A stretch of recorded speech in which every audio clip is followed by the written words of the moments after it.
Hi, ഞാൻ RJ Harichandran മഠം. ഈ അടുത്ത കാലത്ത് ഞാൻ നഗരത്തിലൂടെ സഞ്ചരിക്കുമ്പോൾ എൻ്റെ ഒരു പഴയകാല സുഹൃത്തിനെ കണ്ടുമുട്ടി. അദ്ദേഹവും വൈഫും കൂടെ ഒരു ഷോപ്പിംഗ് കോംപ്ലക്സിൽ നിന്ന് ഇറങ്ങി വരികയായിരുന്നു. പണ്ട് വളരെയധികം നന്നായിട്ട് സംസാരിച്ചു കൊണ്ടിരുന്ന ഒരു വ്യക്തിയായിരുന്നു അദ്ദേഹം. പക്ഷേ ഈ അടുത്ത കാലത്തായിട്ട് ഞാൻ അദ്ദേഹത്തെ കാണാറില്ലായിരുന്നു. കണ്ടുമുട്ടിയപ്പോൾ ഞാൻ പഴയ ആ ബന്ധത്തിന്റെ പേരിൽ അദ്ദേഹത്തിൻ്റെ സംസാരിക്കാൻ ശ്രമിച്ചെങ്കിലും ഓരോന്ന് പറഞ്ഞ് അദ്ദേഹം ഒഴിഞ്ഞു മാറുകയാണ് ഉണ്ടായത്. ഒടുവിൽ അദ്ദേഹത്തിനോടൊപ്പം ഉണ്ടായിരുന്ന ഭാര്യ പറഞ്ഞു, ഇദ്ദേഹത്തിന് ഇപ്പോൾ കുറച്ച് ചിന്താക്കുഴപ്പങ്ങൾ പിടിപെട്ടിരിക്കുകയാണ്, ഏതാണ്ട് ഒരു ഡിപ്രഷൻ കണ്ടീഷനാണ്. ഏതാനും ആഴ്ചകൾ മുമ്പ് ഒരു കൗൺസിലറെയൊക്കെ പോയി കാണേണ്ടി വന്നു, പക്ഷെ എന്നിട്ട് വലിയ മാറ്റമൊന്നും ഇല്ല എന്ന് പറഞ്ഞു. അപ്പോൾ ഞാൻ ചോദിച്ചു, ആരാണ് കൗൺസിലിംഗ് ചെയ്തതെന്ന് ചോദിച്ചു.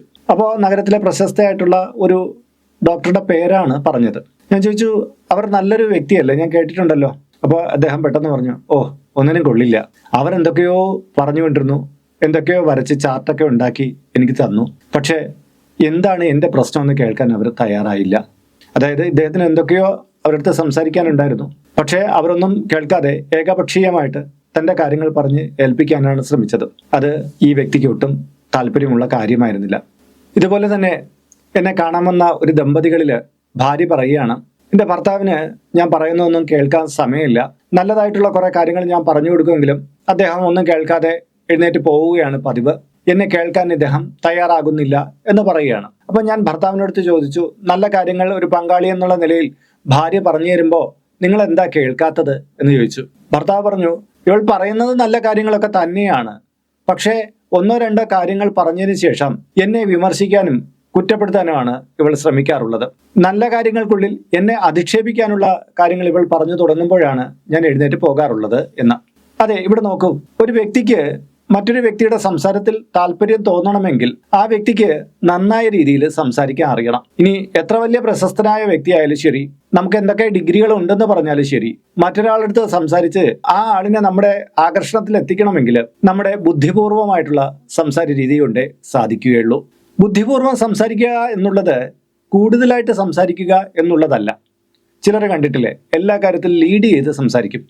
അത് ബുദ്ധിപൂർവമായിട്ടുള്ള സംസാരമല്ല, മറിച്ച് മറ്റുള്ളവരെ കേട്ട് ശരിയായ സമയത്ത് ശരിയായ വാക്കുകൾ ഉപയോഗിച്ച് നമ്മുടെ ഭാഗത്തെ വ്യക്തമായ രീതിയിൽ മറ്റുള്ളവർക്ക് മനസ്സിലാകുന്ന തരത്തിൽ സംസാരിക്കുകയാണ് പ്രധാനം. ബുദ്ധിപൂർവമായിട്ടുള്ള സംസാരമാണെങ്കിൽ നമുക്ക് ജോലിയിലും നമ്മുടെ കുടുംബ ബന്ധങ്ങളിലും സമൂഹത്തിലുമെല്ലാം വളരെയധികം ആദരവ് നേടിയെടുക്കാൻ സാധിക്കുന്നതാണ്. എന്നാൽ നമുക്ക് എന്തൊക്കെ കഴിവുകൾ ഉണ്ടെങ്കിലും നമ്മുടെ സംസാരം ബുദ്ധിശൂന്യമായിട്ടുള്ളതാണെങ്കിൽ പലയിടത്തും നമ്മൾ അകറ്റി നിർത്തപ്പെടാനോ നമ്മളെ കാണുമ്പോൾ തന്നെ പലരും അകന്നു മാറിപ്പോകാനോ സാധ്യതയുണ്ട്. അതുകൊണ്ട് തന്നെ ബുദ്ധിപരമായിട്ടുള്ള രീതിയിൽ സംസാരിക്കാനുള്ള ഒരു പാഠവും നമ്മൾ നേടിയെടുക്കേണ്ടതുണ്ട്. ഇന്നത്തെ വീഡിയോയിൽ നമ്മൾ എങ്ങനെ ആൾക്കാരുമായിട്ട് സംസാരിക്കണം, അവരുടെ ആകർഷണം നേടിയെടുക്കാൻ നാം ഏത് തരത്തിലുള്ള സമീപനമാണ് നടത്തേണ്ടത് എന്നുള്ള കാര്യത്തെയാണ് വ്യക്തമാക്കുന്നത്. നമ്മുടെ ചുറ്റുപാടുകളിൽ വരുന്ന എല്ലാവരിലും ഒരു സ്വീകാര്യനായി മാറാൻ നമ്മളെ ഇത് സഹായിക്കും. നമ്മുടെ കുടുംബത്തിലും നമ്മുടെ തൊഴിൽ മേഖലയിലുമെല്ലാം നല്ല ഉയർച്ച നേടിയെടുക്കുവാൻ വേണ്ടിയിട്ട് നമ്മുടെ ബുദ്ധിപൂർവമായ സംസാര രീതി വളരെ ഗുണകരമാകും. അതുകൊണ്ട് തന്നെ ഇത് പൂർണ്ണമായിട്ട് കാണാൻ ശ്രമിക്കുക.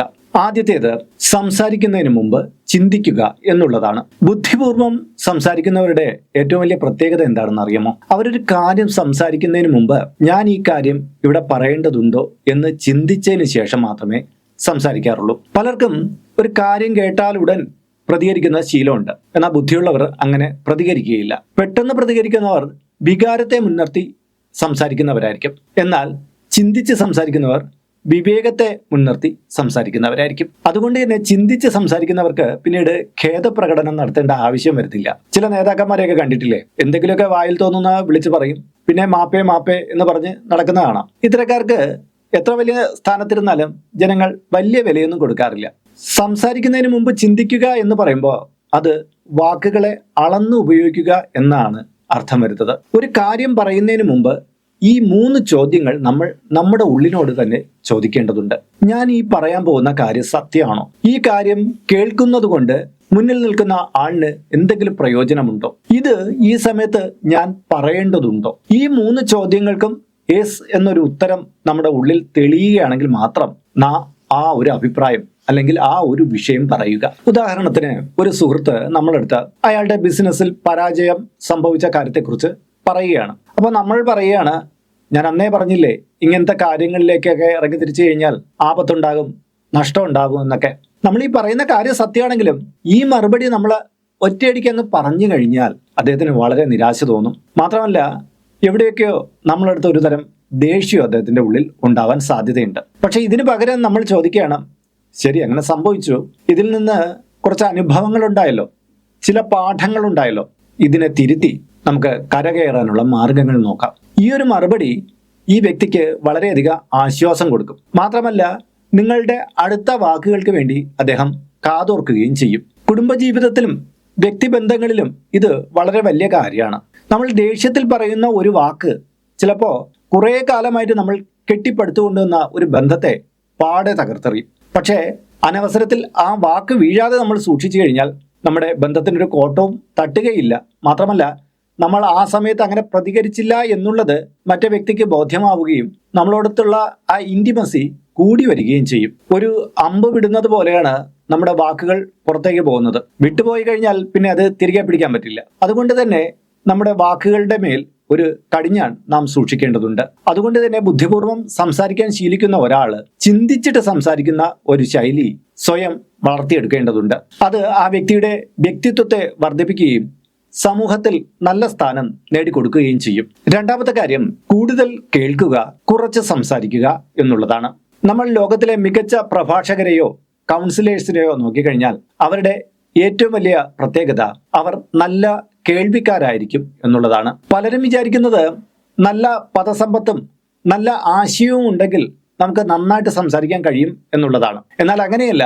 മറ്റുള്ളവരെ കേട്ടിട്ട് അവർക്ക് വേണ്ടുന്ന തരത്തിൽ മറുപടി കൊടുക്കുമ്പോഴാണ് അത് പ്രയോജനപ്രദമാകുന്നത്.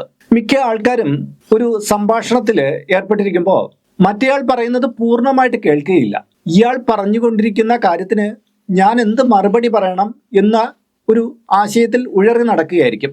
അതുകൊണ്ട് തന്നെ മറ്റേയാളുടെ ഇമോഷൻസിനെ പൂർണ്ണമായിട്ട് ഇദ്ദേഹത്തിന് ക്യാച്ച് ചെയ്യാൻ പറ്റില്ല. യഥാർത്ഥ കേൾവി എന്ന് പറയുന്നത് മുന്നിലിരിക്കുന്ന ആളിൻ്റെ ആശയവും അദ്ദേഹത്തിൻ്റെ മാനസിക നിലവാരവും നമ്മൾ അളന്നെടുക്കുക എന്നുള്ളതാണ്. ഒരാൾക്ക് താൻ പറയുന്ന വാക്കുകൾ മറ്റൊരാൾ ശ്രദ്ധാപൂർവം കേൾക്കുന്നു എന്നുള്ളത് തന്നെ ആ വ്യക്തിക്ക് തന്നെ അയാൾ ബഹുമാനിക്കുന്നു എന്ന തോന്നലാണ് ഉളവാക്കുന്നത്. അതായത് നമ്മൾ രണ്ടുപേരും തമ്മിൽ സംസാരിച്ചുകൊണ്ടിരിക്കുകയാണ്, നിങ്ങൾ ഗൗരവതരമായിട്ടുള്ള ഒരു കാര്യം പറയുകയാണ്, മറ്റേയാള് മൊബൈലിൽ എന്തൊക്കെയോ ചികഞ്ഞുകൊണ്ടിരിക്കുന്നു, ഇടയ്ക്കിടയ്ക്ക് മൂളി കേൾക്കുന്നുണ്ട്. ഇത് നിങ്ങൾക്ക് എത്രമാത്രം വിരസതയായിരിക്കും സമ്മാനിക്കുക. മറ്റൊരു ഉദാഹരണം പറഞ്ഞു കഴിഞ്ഞാൽ, ഒരു സുഹൃത്ത് അയാളുടെ ചില വിഷയങ്ങൾ നമ്മളടുത്ത് സംസാരിക്കുകയാണ്. ഏതാനും മിനിറ്റുകൾ നമ്മളിങ്ങനെ കേട്ട് നിന്നിട്ട് നമ്മൾ അയാളുടെ സ്റ്റോപ്പ് പറയുന്നു. എന്നിട്ട് എടുത്തടിച്ച പോലെ പറയുകയാണ്, നിന്റെ സാഹചര്യത്തിൽ ഞാനായിരുന്നെങ്കിലേ ഇങ്ങനെയൊന്നുമല്ല പെരുമാറുന്നത്, ഞാൻ മുഖമടച്ചൊന്നും കൊടുക്കായിരുന്നു, അല്ലെങ്കിൽ ഞാൻ ഇങ്ങനെ മറുപടി പറയായിരുന്നു എന്നായിരിക്കും. അതോടുകൂടി അദ്ദേഹം പറയാൻ വന്ന വാക്കുകളുടെ ഒഴുക്ക് അവിടെ നഷ്ടപ്പെടുകയാണ്. അത് അയാൾക്ക് ഒരു ആശ്വാസവും നൽകുകയില്ല. മാത്രമല്ല തന്നെ കുറ്റപ്പെടുത്തിയതായിട്ടായിരിക്കും അയാൾക്ക് ഫീൽ ചെയ്യുക. കാര്യം കുറെ വിഷമതകൾ നിങ്ങളുടെ മുന്നിലേക്ക് ഇറക്കി വയ്ക്കാനാണ് അയാൾ വന്നത്. എന്നാൽ നിങ്ങൾ ഇയാൾ പറയുന്നതെല്ലാം ക്ഷമയോടുകൂടി പൂർണ്ണമായിട്ട് കേട്ടതിന് ശേഷം നിങ്ങളുടേതായ ഒരു അഭിപ്രായം പറയുകയാണെങ്കിൽ അതിനൊരു വാല്യൂ ഉണ്ട്. പക്ഷെ പൂർണ്ണമായിട്ട് കേട്ടിരിക്കണം. നമ്മൾ ഒരു സംഭാഷണം ഇങ്ങനെ കേട്ടുകൊണ്ടിരിക്കുമ്പോൾ ഒന്നും മിണ്ടാതിരിക്കാൻ പാടില്ല. അയാൾ എവിടെയെങ്കിലും നിർത്തുകയാണ്, അപ്പോൾ ചോദിക്കണം, പിന്നെന്താണ് സംഭവിച്ചത്, ആ കാര്യത്തിൽ ഇങ്ങനെ പോയാൽ ശരിയാവായിരുന്നില്ലേ എന്നുള്ള ചെറിയ ചെറിയ ചോദ്യങ്ങൾ നമ്മൾ ചോദിക്കണം. കാര്യം ഈ സബ്ജക്റ്റിനെ കൂടുതൽ എൻഗേജ്ഡ് ആക്കാൻ അയാൾക്ക് അത് സഹായം നൽകും. മാത്രമല്ല നിങ്ങൾ ഗൗരവത്തോടു കൂടി ഈ വിഷയത്തെ ഏറ്റെടുക്കുന്നുണ്ട് എന്നുള്ള ഒരു ഫീൽ അയാൾക്ക് കിട്ടും. അത് കൂടുതൽ കാര്യങ്ങൾ നിങ്ങളുടെ അടുത്ത് തുറന്നു പറയാനും അയാൾക്കുള്ള ആശ്വാസം നേടിയെടുക്കാനും കാരണമായി തീരും. ഇവിടെ ബന്ധത്തിന്റെ ആഴം കൂടുകയും ചെയ്യും. ഒരു ഓഫീസിൽ ഇത് തന്നെയാണ് സംഭവിക്കുന്നത്. ഒരു മേലധികാരി തങ്ങളുടെ കീഴ് ജീവനക്കാരെ എല്ലാം കേൾക്കാൻ തയ്യാറാവുകയും അവരുടെ വിഷയങ്ങൾ ക്ഷമയോടെ കേൾക്കുകയും അതിന് പതിയുള്ള മറുപടികൾ നൽകുകയും ചെയ്തു കഴിഞ്ഞാൽ ആ നേതാവിനെ അല്ലെങ്കിൽ ആ മാനേജർ, ആ പോസ്റ്റ് എന്താവട്ടെ, ആ കീഴ് ജീവനക്കാർ അദ്ദേഹത്തെ വളരെ വിലയോടുകൂടിയായിരിക്കും കാണുക. അവരുടെ പ്രിയപ്പെട്ട ബോസായി മാറാൻ ഈ വ്യക്തിക്ക് സാധിക്കുന്നതാണ്. ഒരു പഴയ ചൊല്ലുണ്ടല്ലോ, മനുഷ്യന് രണ്ട് ചെവിയും ഒരു വായും നൽകിയത് കൂടുതൽ കേൾക്കാനും കുറച്ച് മാത്രം പറയാനുമാണ്. ഈ ചിന്ത നമ്മൾ ജീവിതത്തിൽ പ്രാവർത്തികമാക്കിയാൽ അനാവശ്യമായിട്ടുള്ള തർക്കങ്ങൾ കുറഞ്ഞു കിട്ടും, ബന്ധങ്ങൾ നന്നായിട്ട് മെച്ചപ്പെടും, മറ്റുള്ളവരാൽ നമുക്ക് ആദരവ് ലഭിക്കും. അതിനാൽ ബുദ്ധിപൂർവം സംസാരിക്കാനുള്ള രണ്ടാമത്തെ സീക്രട്ട് എന്ന് പറയുന്നത് കൂടുതൽ കേൾക്കുകയും കുറച്ച് മാത്രം സംസാരിക്കുകയും ചെയ്യുക എന്നുള്ളതാണ്. കൂടുതൽ കേൾക്കാൻ പഠിക്കുന്ന ഒരു വ്യക്തിയുടെ സ്വഭാവം അയാൾ മറ്റുള്ളവരെയും പ്രകൃതിയെയും കൂടുതൽ അടുത്തറിയാൻ ശ്രമിക്കുന്ന വ്യക്തിയാണ് എന്നുള്ളതാണ്. ഇയാൾക്ക് ജീവിതത്തിന്റെ പാഠങ്ങൾ കൂടുതൽ ആഴത്തിൽ മനസ്സിലാക്കാനും സാധിക്കുന്നതാണ്. ഇങ്ങനെയുള്ളവരെയാണ് പിൽക്കാലത്ത് നമ്മൾ ജ്ഞാനി എന്ന് സംബോധന ചെയ്യാറുള്ളത്. ഇനി മൂന്നാമത്തെ ബുദ്ധിപൂർവമായ സംസാര രീതി ഒന്ന് നോക്കാം. ലളിതമായ ഭാഷ ഉപയോഗിക്കുക എന്നുള്ളതാണ്. ബുദ്ധിപൂർവം സംസാരിക്കുന്ന ആൾക്കാരുടെ ഒരു പ്രത്യേകതയാണ് അവർ സങ്കീർണമായ കാര്യങ്ങൾ പോലും ലളിതമായിട്ടുള്ള ഭാഷയിലായിരിക്കും പറയുക. പലരും പല കാര്യങ്ങളും പറയാൻ കഠിനമായ വാക്കുകൾ ഉപയോഗിക്കുന്നത് തങ്ങളുടെ ബുദ്ധിയുടെ അടയാളമാണെന്ന് വിശ്വസിക്കുന്നുണ്ട്. അതുകൊണ്ട് തന്നെ പലപ്പോഴും മലയാളി പ്രേക്ഷകർ മാത്രമുള്ളിടത്ത് വലുതായിട്ട് ഇംഗ്ലീഷ് പറയുന്നവരെയും മറ്റ് ഭാഷകൾ സംസാരിക്കുന്നവരെയും നമ്മൾ കാണാറില്ലേ? ശരിക്കും പറഞ്ഞാൽ കേൾവിക്കാരന് പലപ്പോഴും ഇത് അരോചകത്വമായിരിക്കും ഉണ്ടാകുന്നത്. അയാൾക്ക് കാര്യത്തിന്റെ കാതൽ പിടികിട്ടില്ല. എന്നാൽ ഇവർക്ക് ഒരു ഇംഗ്ലീഷ് കൈകാര്യം ചെയ്യുന്ന ഒരു സ്ഥലത്ത് ചെന്ന് കഴിഞ്ഞാൽ അവർക്ക് അങ്ങനെ സംസാരിക്കുന്നതിൽ തെറ്റുമില്ല. നമ്മൾ മുന്നിലുള്ള ആൾക്കാരെ മനസ്സിലാക്കിയിട്ട് വേണം സംസാരിക്കാനുള്ളത്. നമ്മൾ സംസാരിക്കുന്നതിന്റെ പ്രധാന ലക്ഷ്യം എന്താണ്? മറ്റുള്ളവർ നമ്മുടെ ആശയത്തെ മനസ്സിലാക്കുകയും അവർ നമ്മിൽ സ്വാധീനിക്കപ്പെടുകയും ചെയ്യുക എന്നുള്ളതല്ലേ. പക്ഷെ കേൾക്കുന്ന ആളിന് മനസ്സിലാക്കാത്ത വാക്കുകളാണ് നമ്മൾ പറഞ്ഞുകൊണ്ടിരിക്കുന്നതെങ്കിലോ അത് വിപരീത ഫലത്തെയായിരിക്കും സൃഷ്ടിക്കുക. ഉദാഹരണത്തിന് ഒരു ഡോക്ടർ രോഗിയോട് പറയുകയാണ്, നിങ്ങൾക്ക് മെറ്റബോളിക് ഡിസോർഡർ മൂലമുള്ള ഹെപ്പാറ്റിക് സ്റ്റിയാറ്റോറ്റിസ് ഉണ്ടെന്ന് പറയുകയാണ്. ഇത് പറഞ്ഞാൽ രോഗി വായും പൊളിച്ചിരിക്കും. സാധാരണക്കാരനായ അയാൾക്ക് ഒന്നും മനസ്സിലാവുകയില്ല.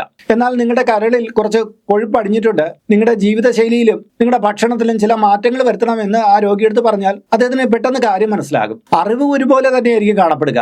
പക്ഷേ അവതരണത്തിന്റെ രീതി നാം മെച്ചപ്പെടുത്തേണ്ടതുണ്ട്. ഒരു നല്ല അധ്യാപകന്റെ ഉദാഹരണം നമുക്കെടുക്കാം. അദ്ദേഹത്തിന് വളരെ സങ്കീർണമായിട്ടുള്ള വിഷയങ്ങൾ വളരെ ലളിതമായിട്ടുള്ള ഭാഷയിൽ അവതരിപ്പിക്കാൻ കഴിയും. കുട്ടികൾക്ക് അത് വളരെ പ്രിയതരമാണ്. അദ്ദേഹത്തിന്റെ ക്ലാസ് എത്ര നേരം വേണമെങ്കിലും അവർ കേട്ടിരിക്കും. എന്നാൽ വളരെ ലളിതമായ വിഷയത്തെ പോലും സങ്കീർണമായിട്ട് അവതരിപ്പിക്കുന്ന ചില അധ്യാപകർ അവർക്ക് ബോറടിയായിരിക്കും സമ്മാനിക്കുക. അതുപോലെ തന്നെ ജീവിതത്തിലും വളരെ ലളിതമായിട്ടുള്ള ഭാഷ പ്രയോഗിക്കുന്നവരടുത്തായിരിക്കും ആളുകൾക്ക് കൂടുതൽ അടുപ്പം തോന്നുക. കുടുംബജീവിതത്തിലും ഈ ശീലം വളരെയധികം ഗുണമാണ് ചെയ്യുക.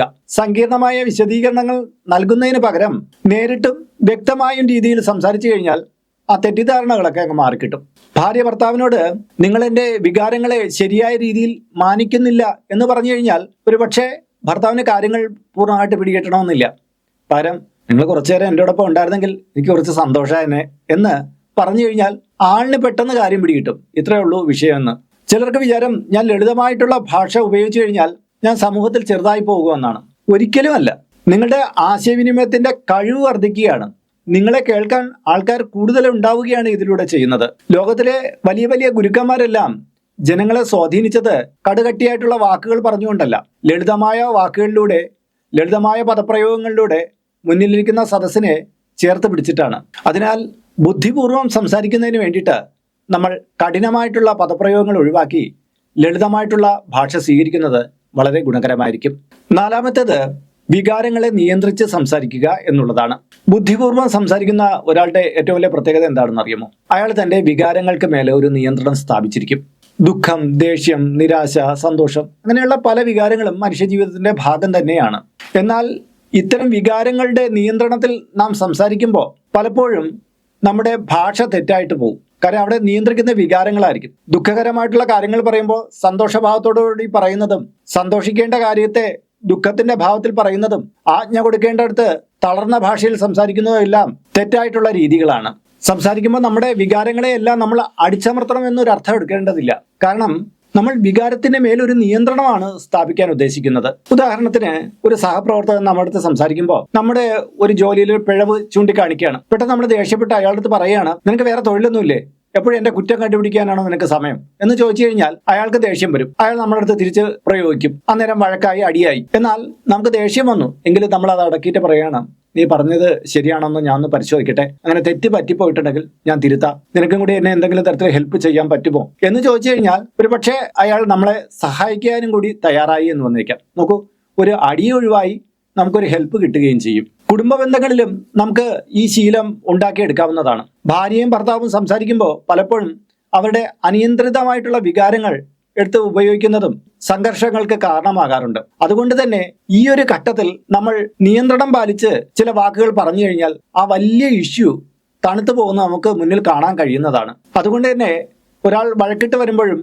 തുടക്കത്തിൽ നമ്മൾ തന്നെ ശാന്തത പാലിച്ചു കഴിഞ്ഞാൽ അവിടെ ആ വിഷയത്തെ ലഘൂകരിക്കാനുള്ള മാർഗം തുറന്നു കിട്ടും. ഒരാൾ ദേഷ്യത്തിൽ ഒരു പ്രസംഗം നടത്തുകയാണ്. അയാൾ ജീവിതത്തിലെ ഏറ്റവും നല്ല പ്രസംഗമായിരിക്കും ആ ദേഷ്യത്തിലൂടെ നടത്തുക. പക്ഷെ അതിന്റെ പരിണിത ഫലം എന്തായിരിക്കും? അദ്ദേഹം ജീവിതത്തിൽ ഏറ്റവും അധികം ഖേദിക്കേണ്ടുന്ന ഒരു പ്രസംഗമായിട്ട് അത് മാറാറുണ്ട്. ചിലപ്പോൾ കണ്ടിട്ടില്ലേ, ചില വ്യക്തികളൊക്കെ ദേഷ്യം വന്നിട്ട് ലൈവിൽ വന്നിട്ടും മറ്റൊക്കെ ഉച്ചത്തിൽ എന്തെങ്കിലുമൊക്കെ പറഞ്ഞിട്ട് പോകും. പിറ്റേ ദിവസം ദേഷ്യം അടങ്ങുമ്പോഴാണ് താൻ പറഞ്ഞതിന്റെ അഭീകരത അയാൾക്ക് ബോധ്യം വരുന്നത്. പിന്നീട് മാപ്പും പറഞ്ഞു വരുമ്പോഴേക്കും നിയമപ്രശ്നങ്ങളായി, ഒരുപാട് പ്രയാസങ്ങളായി. അങ്ങനെയൊക്കെ എത്രയോ സെലിബ്രിറ്റികൾക്ക് പോലും സംഭവിക്കാറുണ്ട്. അതുകൊണ്ട് തന്നെ ദേഷ്യമുള്ള സമയത്ത് ആ രീതിയിൽ സംസാരിക്കുന്നത് ബുദ്ധിശൂന്യന്റെ പ്രവൃത്തിയാണ്. നമ്മൾ ഒരിക്കലും അത് ചെയ്യരുത്. വികാരങ്ങളെ നിയന്ത്രിച്ച് സംസാരിക്കുന്ന ആൾക്കാർക്ക് സമൂഹത്തിലും വ്യക്തിബന്ധത്തിലും വളരെയധികം സ്ഥാനം ലഭിക്കാറുണ്ട്. കാരണം അവർ സാഹചര്യങ്ങളെ വഷളാക്കുന്നില്ല, പകരം പരിഹാരങ്ങൾക്ക് തുടക്കമിടുകയായിരിക്കും ഇവർ ചെയ്യുക. ഇതാണ് ബുദ്ധിപൂർവം സംസാരിക്കേണ്ട 4ാമത്തെ രീതി. ഇതുപോലെ ഒട്ടനവധി കാര്യങ്ങൾ എനിക്ക് നിങ്ങൾക്ക് പറഞ്ഞു തരാനുണ്ട്. പക്ഷേ സമയദൈർഘ്യം കൊണ്ട് ഇവിടെ ചുരുക്കുകയാണ്. ഒരു വ്യക്തി ബുദ്ധിപരമായിട്ട് സംസാരിക്കാൻ തുനിഞ്ഞിറങ്ങിയാൽ അയാൾ ലോകത്തെ തന്നെ കീഴ്പ്പെടുത്താൻ സാധിക്കുന്ന വ്യക്തിയായിട്ട് മാറുമെന്നാണ് പറയപ്പെടുന്നത്. അതുകൊണ്ട് തന്നെ ഓരോ വാക്കിലും നമ്മൾ വളരെയധികം ശ്രദ്ധ പുലർത്തുക. മറ്റൊരു വീഡിയോയിൽ കൂടുതൽ ആശയങ്ങളുമായിട്ട് വീണ്ടും കണ്ടുമുട്ടാം. അതുവരെയ്ക്കും ബൈ.